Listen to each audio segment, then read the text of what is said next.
Assalamualaikum warahmatullahi wabarakatuh. Ketemu lagi di channel YouTube Rumah Dosen bersama dengan Bu Lydia.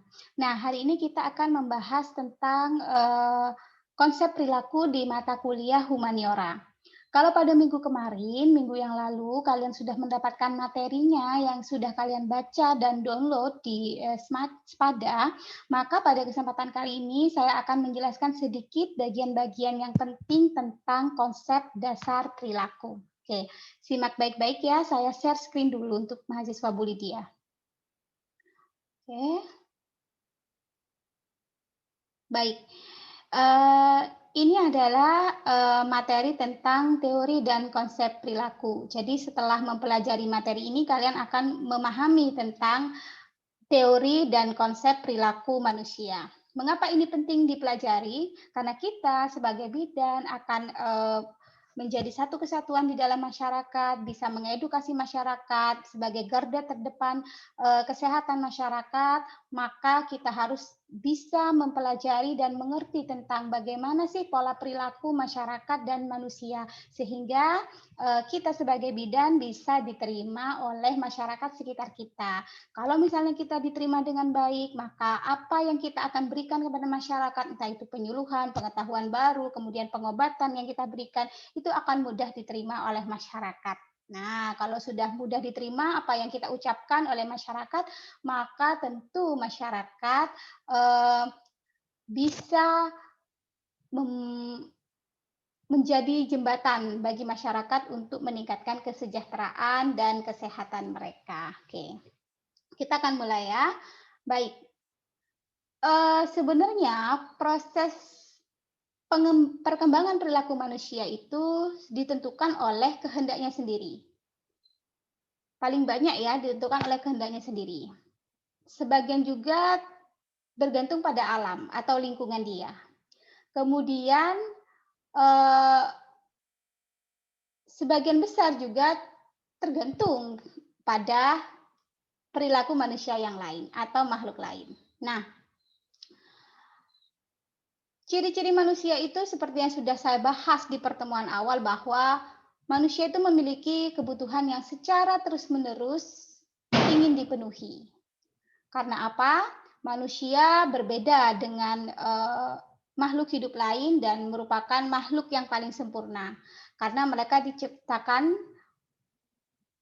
bersamaan dengan cipta atau kognitif dan juga mereka mempunyai perasaan atau disebut dengan afektif dan mereka mempunyai karsa yang disebut dengan psikomotor. Nah, memang perilaku individu itu dia atas kehendaknya sendiri, tapi itu tidak timbul dari dirinya sendiri. Tetapi perilaku manusia itu timbul karena adanya stimulus atau rangsangan, baik itu rangsangan dari internal maupun rangsangan dari eksternal. Nah, ini adalah kaitan perilaku terhadap stimulus. Jadi, rangsangan internal atau eksternal itu akan menghasilkan stimulus. Stimulus itu akan masuk ke dalam organisme tertentu. Nah, yang di sini maksudnya adalah manusia. Kemudian manusia akan merespon terhadap stimulus itu dan akan menjadi perilaku. Gitu. Oke.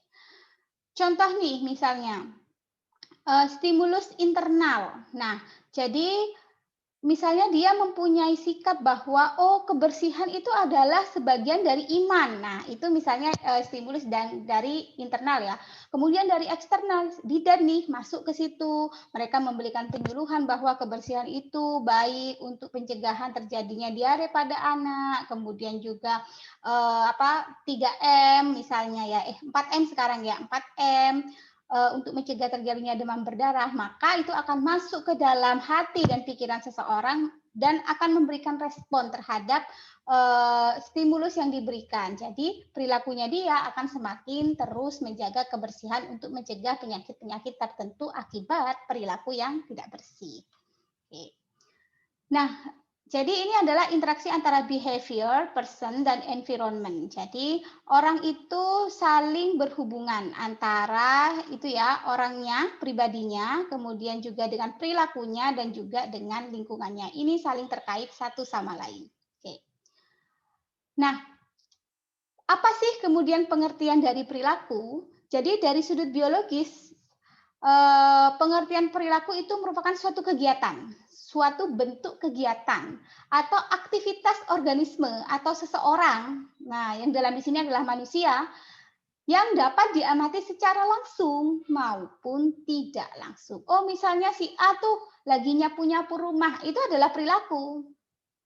Gitu ya. Oh, si A tuh dia tidak setuju terhadap misalnya larangan mudik nih. Nah, itu adalah sebuah perilaku. Gitu ya.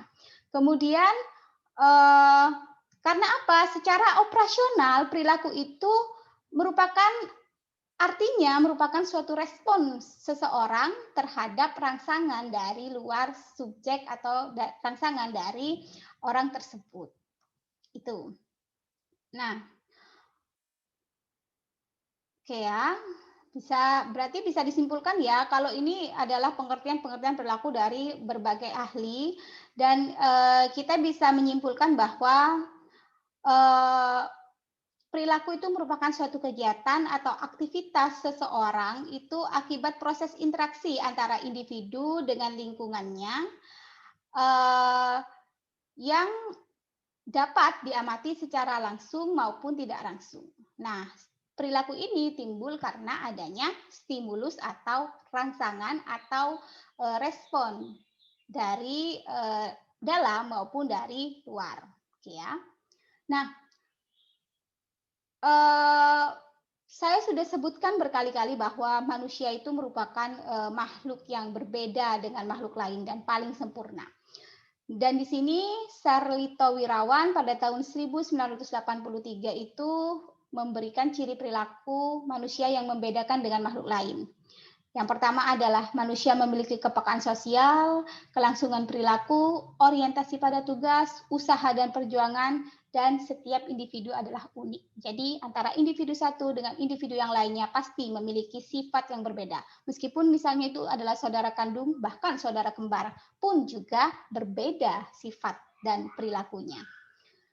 Nah, apa sih kepekaan sosial? Nanti kita akan bahas satu-satu ya. Yang pertama adalah kepekaan sosial. Jadi kepekaan sosial itu adalah kemampuan untuk dapat menyesuaikan perilaku dengan pandangan atau anggapan orang lain. Jadi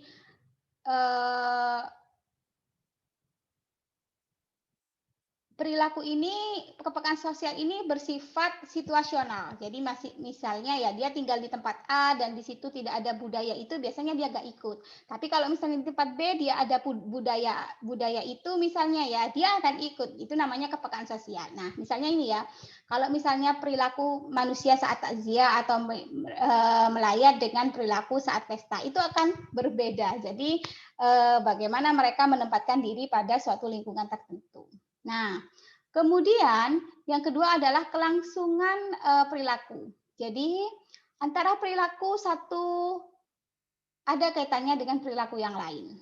Perilaku sekarang adalah kelanjutan dari perilaku yang lalu, seperti itu. Sehingga perilaku manusia itu terjadi secara berkesinambungan, bukan secara serta-merta ada.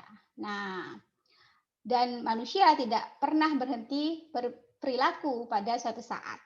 Misalnya gini, Mas, ini contohnya ya, mahasiswa keperawatan setiap hari kuliah, akhirnya lulus memiliki kepandaian, skill di bidang perawatan, kemudian memperoleh pekerjaan, penghasilan, berumah tangga, kemudian dia mempunyai keturunan. Nah, dia ketika dia mempunyai anak atau keturunan, maka dia akan sedikit banyak menerapkan ilmu tentang keperawatan anak misalnya, seperti itu, dan seterusnya. Nah, kemudian setiap perilaku manusia juga selalu memiliki orientasi pada tugas tertentu. Nah, misalnya mahasiswa yang giat belajar untuk semesteran pada malam hari tidur agak lebih cepat agar bisa belajar besok pagi sehingga badannya dia merasa lebih segar dan mampu mengerjakan soal dengan baik. Itu pasti ya. Jadi setiap manusia itu pasti berorientasi pada tugas. Entah apa itu. Apakah dia tugas belajar waktu kuliah, ataukah dia tugas yang sehari-hari bekerja, atau tugas ibu rumah tangga, dan lain sebagainya. Selalu seperti itu manusia. Nah, kemudian manusia juga mempunyai usaha dan perjuangan. Nah, itu ya. Manusia memiliki aspirasi atau cita-cita yang ingin diperjuangkan, yang ingin diusahakan. Nah, tapi kalau misalnya hewan, dia hanya berjuang untuk mendapatkan sesuatu yang sudah tersedia di alam. Nah, kayak gitu ya. Kemudian ini tadi sudah saya jelaskan sedikit bahwa setiap individu itu adalah unik. Manusia satu berbeda dengan manusia yang lain. Gak ada yang sama persis di muka bumi ini meskipun dia dilahirkan dengan kembar. Misalnya ciri-cirinya, kalaupun dia kembar identik pasti sifatnya sama, wataknya berbeda gitu, kepribadian, motivasi dirinya juga berbeda, intinya gitu. Nah, kemudian bagaimana sih proses pembentukan perilaku? Kita lihat ya, perilaku manusia terbentuk karena adanya kebutuhan. Jadi, kalau yang paling bawah ini adalah kebutuhan-kebutuhan primer hingga kebutuhan-kebutuhan tersier yang paling atas. Nah, kalau misalnya manusia tidak bisa memenuhi kebutuhan yang di paling bawah, nah di paling bawah sini, maka dia tidak akan bisa memenuhi kebutuhan yang lebih atas ini. Jadi ini kebutuhan dasar seperti oksigen, kemudian air, elektrolit, makanan, minuman, kemudian seks gitu ya. Kemudian setelah itu maka manusia akan memiliki kebutuhan fisiologis atau biologis, baru rasa aman, kemudian dia menuntut atau mempunyai perilaku mencintai dan dicintai, kemudian terbentuk harga diri dan akhirnya adalah aktualisasi diri. Nah, dalam perilaku juga ada motivasi diri, dan ini motivasi merupakan dorongan atau penggerak untuk mencapai tujuan tertentu, baik dia sadari atau dia tidak sadari. Motivasi ini timbul dari dua hal, jadi bisa berasal dari dalam diri individu, dia memang semangat misalnya untuk belajar, supaya IPK-nya mendapatkan 4,00 misalnya, tapi bisa jadi motivasi itu didapat dari orang lain atau dari lingkungan sekitarnya, misalnya teman yang selalu memotivasi dia dan lain sebagainya. Tapi motivasi yang terbaik adalah memang motivasi yang datang atau berasal dari diri sendiri. Mengapa? Karena mau sebanyak apapun teman kita menasehati, memberikan motivasi, orang tua kita memberikan motivasi, guru kita memberikan motivasi, atau siapapun yang ingin memberikan motivasi, tapi kalau kita tidak punya sedikit saja atau tidak punya banyak motivasi di dalam diri kita, maka ya tetap aja itu akan nonsen, jadi tidak akan ada gunanya. Maka dari itu kita sebagai manusia harus terus menumpuk motivasi-motivasi yang baik, motivasi untuk rajin ibadah, motivasi untuk rajin bekerja misalnya, motivasi untuk rajin belajar, kemudian motivasi sebagai bidan untuk memberikan pelayanan terbaik bagi masyarakat dan lain sebagainya, ya. Kemudian faktor perangsang dan penguat. Jadi untuk meningkatkan motivasi dapat dilakukan dengan 4 cara. Nah ini ya bagaimana cara meningkatkan motivasi. Ini juga bisa dilakukan oleh bidan ketika dia ingin melakukan pendekatan pada masyarakat. Misalnya dia ingin melakukan penyuluhan. Yang pertama adalah memberikan hadiah dalam bentuk penghargaan atau pujian misalnya, piagam, promosi pendidikan, jabatan, kemudian menawarkan kompetensi dan persaingan yang sehat, kemudian jangan lupa untuk memperjelas tujuan atau menciptakan tujuan antara atau pacemaking, kemudian memberikan informasi keberhasilan kegiatan yang telah dilakukan untuk mendorong lebih berhasil lagi di kemudian hari. Nah, kemudian perilaku ini dipengaruhi apa? Nah, perilaku seseorang ini dipengaruhi oleh sikap dan juga kepercayaannya dia. Contoh, sebelum ada perilaku, seseorang itu mempunyai sikap, apakah dia menolak atau menerima, apakah sifatnya itu positif ataukah sifatnya negatif. Nah, penelitian yang dilakukan oleh saya waktu S2 itu juga menunjukkan hal yang sama terhadap motivasi ini. Jadi ibu-ibu yang memiliki sikap yang positif terhadap imunisasi, artinya dia percaya, dia memiliki sikap yang positif bahwa imunisasi bisa memberikan kekebalan tubuh, baik, halal, dan lain sebagainya. Dia percaya terhadap itu, maka dia akan bersikap berperilaku positif pula. Artinya dia memberikan imunisasi kepada anaknya dengan perilaku. Artinya ya dia membawa anaknya untuk imunisasi.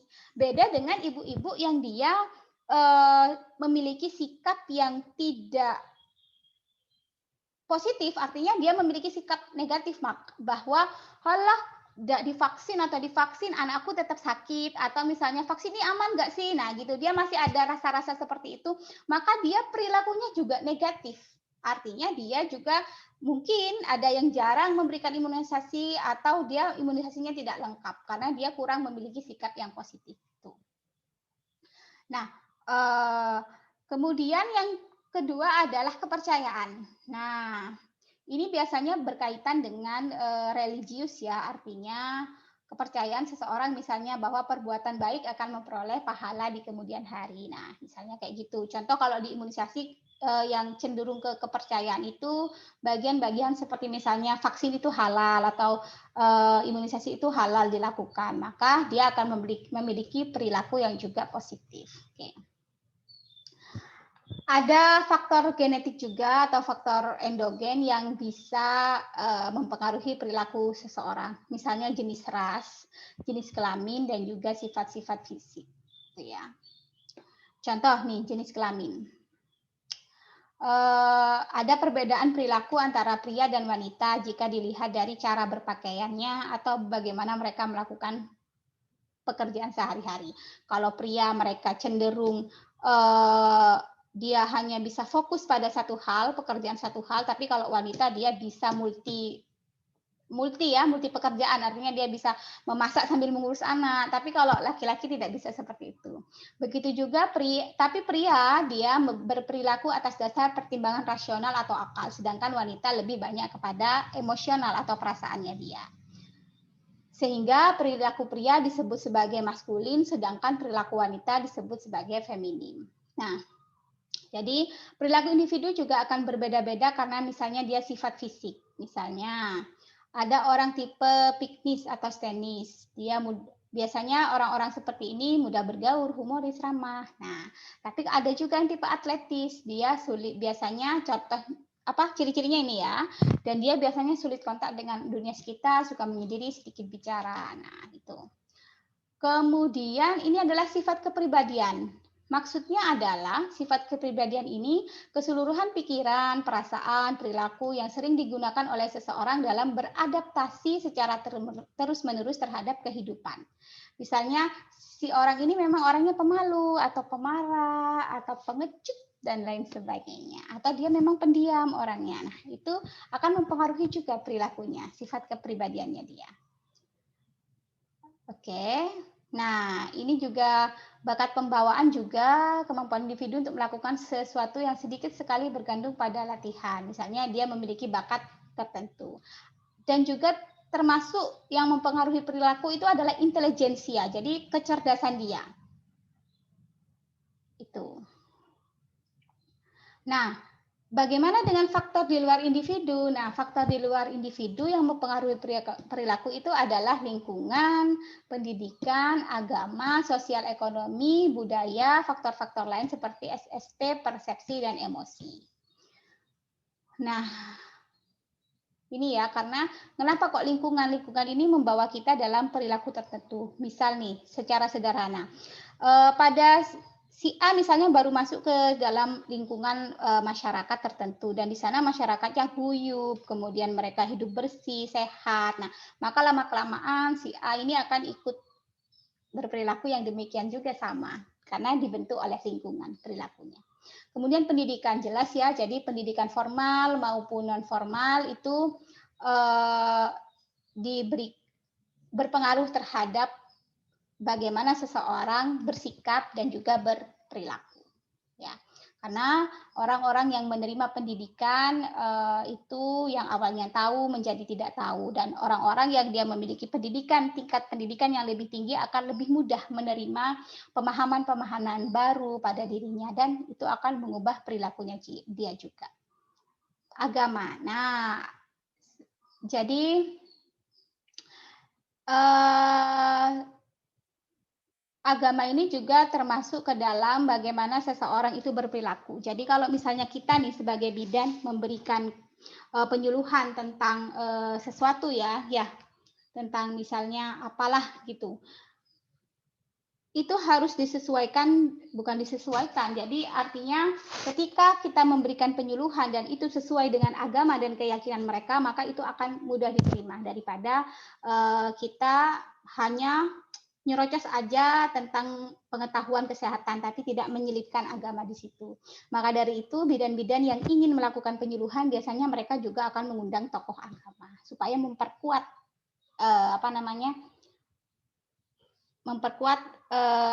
penyuluhan mereka sehingga mudah diterima oleh masyarakat.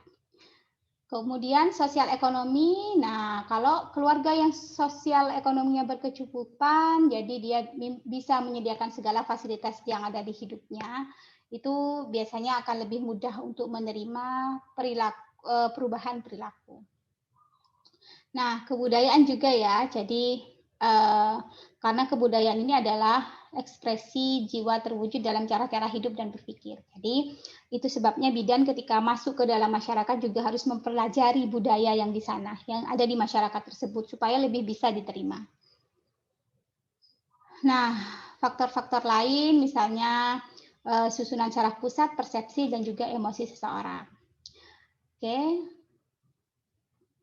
Kemudian yang terakhir adalah proses belajar. Jadi mekanisme sinergi tadi setelah saya sebutkan bahwa ada faktor hereditas dan juga lingkungan dalam rangka terbentuknya perilaku seseorang. Oke.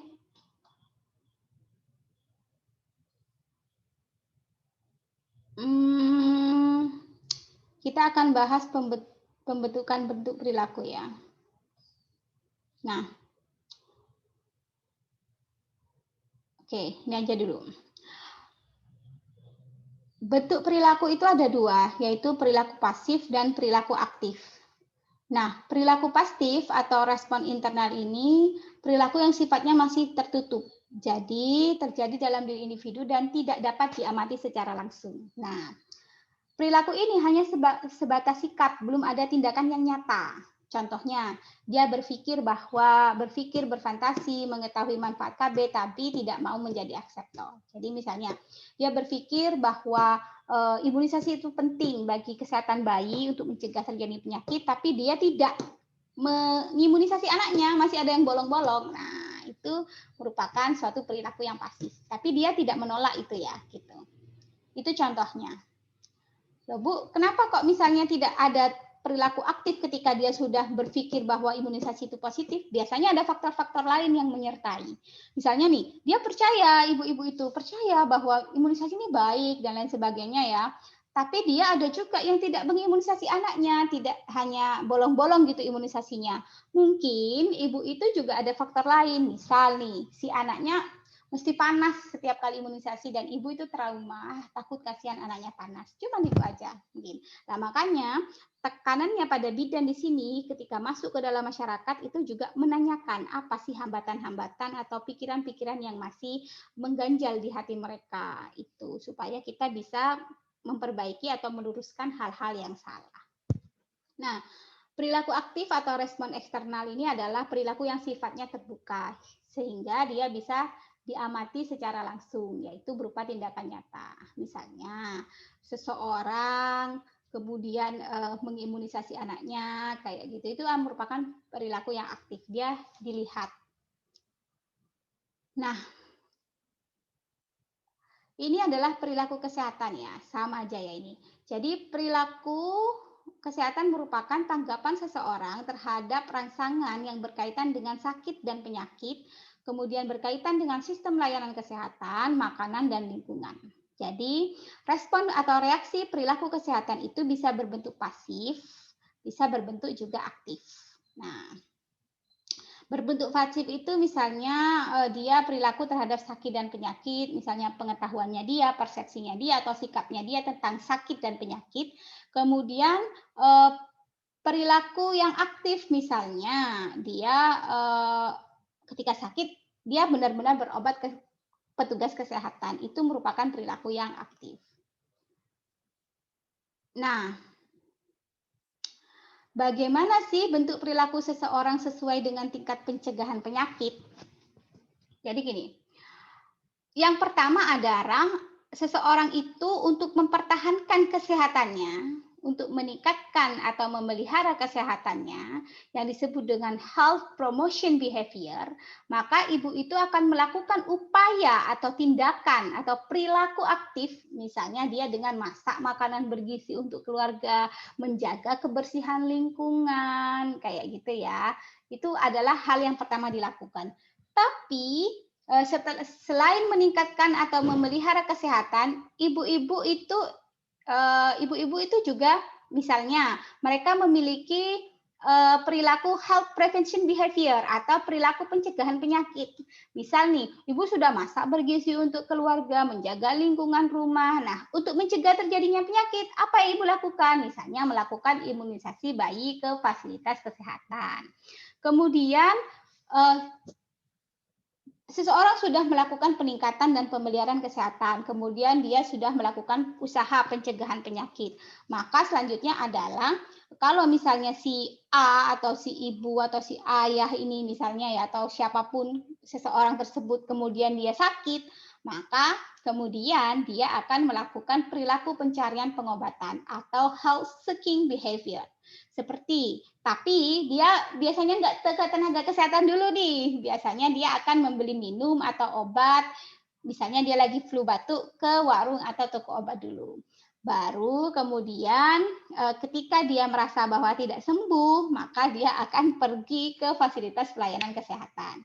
Baru yang terakhir adalah health rehabilitation behavior, yaitu perilaku pemulihan kesehatan. Misalnya dia sudah sembuh dari patah tulang, maka dia seminggu sekali datang ke fisioterapi sesuai dengan anjuran dokter untuk sehingga keadaannya benar-benar pulih. Nah, yang kedua tadi ya perilaku terhadap sistem pelayanan kesehatan. Bagaimana respon seseorang terhadap fasilitas pelayanan kesehatan, respon terhadap petugas, kemudian respon terhadap pemberian obat-obatan. Gitu. Kemudian perilaku terhadap makanan, terhadap lingkungan kesehatan juga bisa. Oke. Kita tadi itu perilaku sehat, sekarang adalah perilaku sakit, yaitu bentuk atau tindakan yang dilakukan oleh individu yang sedang sakit agar memperoleh kesembuhan. Oke. Penyebabnya misalnya perilaku sakit ini terjadi kalau misalnya ada tanda gejala, frekuensi terus-menerus menetap, dan perbedaan intervensi dengan gejala tersebut. Oke. Menurut Sri Kusmiati, terhadap 7 gejala perilaku orang sakit yang bisa diamati. Yang pertama adalah merasa ketakutan. Aduh, misal ya anaknya lagi diare nih, aduh gimana nih kalau anakku dehidrasi dan lain sebagainya. Kemudian regresi atau menarik diri dari kecemasannya. Ah enggak ah, bismillah insya Allah enggak apa-apa, ayo kita minum obat apa dan lain sebagainya. Kemudian egosentris, yaitu orang sakit banyak mempersoalkan tentang dirinya sendiri atau banyak cerita seputar penyakitnya. Misal nih seorang ibu yang tadi anaknya diare, aduh jangan-jangan ini gara-gara aku yang tidak menjaga kebersihan, apa makanan anakku masih kurang higienis dan lain sebagainya.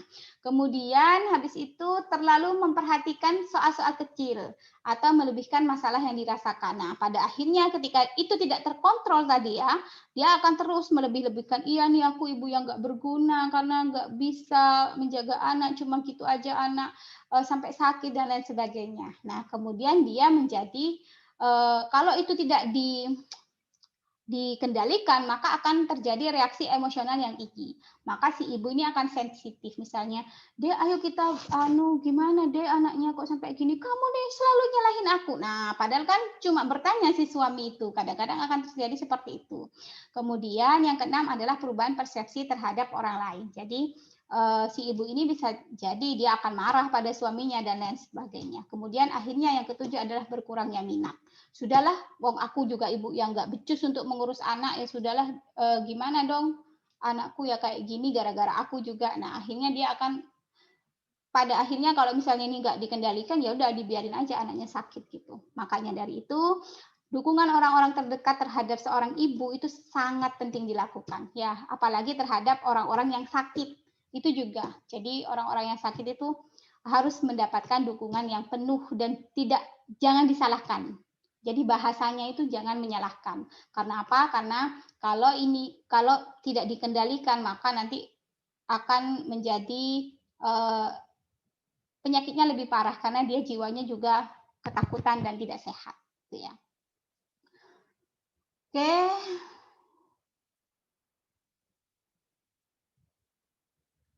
Nah, ini penting ya. Jadi ini adalah domain perilaku. Perilaku manusia dapat dibagi ke dalam 3 domain, yaitu kognitif, afektif, dan psikomotor. Kalau kognitif ini diukur perilaku seseorang melalui pengetahuan. Afektif itu diukur oleh attitude atau sikap, dan kalau psikomotor diukur dari keterampilan seseorang. Tuh. Oke. Nah, kalau Noto Atmojo mengatakan bahwa perilaku itu terjadi secara berurutan. Jadi mulai dari manusia itu sadar, baru dia merasa tertarik, menimbang-nimbang mau melakukan atau enggak nih, baru kemudian mencoba dan melakukan adaptasi. Contoh ya, misalnya setelah diberikan penyuluhan tentang imunisasi, kemudian si ibu ini sadar bahwa imunisasi itu penting, kemudian dia akan merasa tertarik, gimana ya kalau aku mengimunisasi bayiku, cobalah gitu lah misalnya. Tertarik dulu ya, jadi dia tertarik untuk mengimunisasi bayi, kemudian menimbang-nimbang gimana nih, saya takut seperti ini, tapi manfaatnya seperti ini. Jadi dia menimbang-nimbang antara manfaat eh, dan juga efek sampingnya misalnya. Kemudian dia mencoba melakukan imunisasi. Kemudian kalau misalnya dia sudah melakukan imunisasi, mencoba di situ dan ternyata tidak ada masalah bagi dia, maka dia akan melakukan adaptasi terhadap perilaku. Di waktu-waktu berikutnya dia akan terus melakukan imunisasi pada bayinya.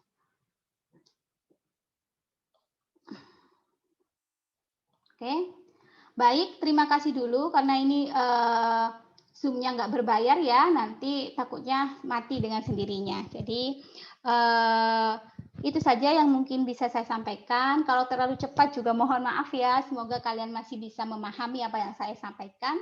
Wassalamualaikum warahmatullahi wabarakatuh. Terima kasih.